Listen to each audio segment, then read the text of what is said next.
Dans cette période de la fin du XVIIe siècle en France, il y a une recherche très forte de Dieu, de l'absolu, il y a Port-Royal. Mais est-ce qu'il n'y a pas aussi une grande mise en scène du renoncement, de l'austérité? Oui, le roman se passe dans ce contexte. Il débute sous la Fronde et le personnage va aller mourir dans un monastère dont le nom n'est pas donné dans le livre, mais qui est évidemment Port-Royal des Champs.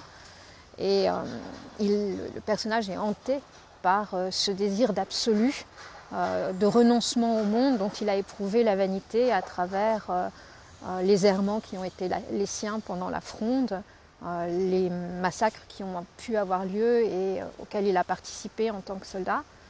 Et bien sûr, il va être conquis par ce désir de se délester de toutes les passions humaines qui animent les solitaires qui se retirent à Port-Royal ou à peu près au même moment aussi à la Trappe. C'est l'époque où l'abbé de Rancé va fonder la Trappe. Toute une partie très importante du roman se déroule dans un lieu plus inattendu qui est la Chine de la même époque et où le personnage principal va rencontrer un Chinois qui a un itinéraire curieusement parallèle et même des parallèles qui convergent en l'occurrence. Oui, c'est un paradoxe d'avoir envoyé un proche de Port-Royal et un janséniste en Chine, alors qu'on sait historiquement que la communauté religieuse européenne qui a été implantée en Chine au XVIIe siècle, c'est les jésuites, la Compagnie de Jésus. Mais en fait, au cours de lecture, qui ont été l'origine du livre, j'avais été très frappée de voir qu'un certain nombre d'hommes en Chine, à la même époque qu'en France, s'étaient retirés du monde, s'étaient enfoncés dans des pratiques d'anachorètes, d'ermites, des pratiques d'ascèse, qui étaient tout à fait comparables à ce que l'on pouvait connaître en France à la même époque. Et ça a été l'élément déclencheur pour moi de l'imagination.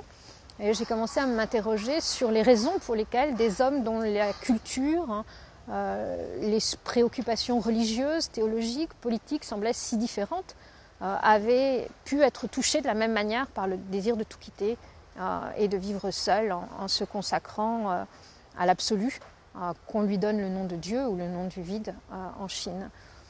Donc j'ai eu envie de rapprocher deux hommes que la vie avait conduit à ce désir de s'abstraire de tout et à confronter leurs histoires. Au-delà de ce côté très religieux, très intellectuel, c'est aussi un roman d'amour et d'aventure. Oui, c'est d'abord un roman d'amour et d'aventure, puisqu'il y a une femme du début à la fin pour le personnage français, aussi bien que pour le personnage chinois. Et que toute la vie des deux personnages se comprend à partir de ces histoires d'amour fou que l'un et l'autre vivent ou décident de vivre de manière absolue. L'impossibilité de ces amours profanes à s'inscrire véritablement dans le temps ou dans la société, les conduisant vers l'amour de Dieu et le dégoût du monde.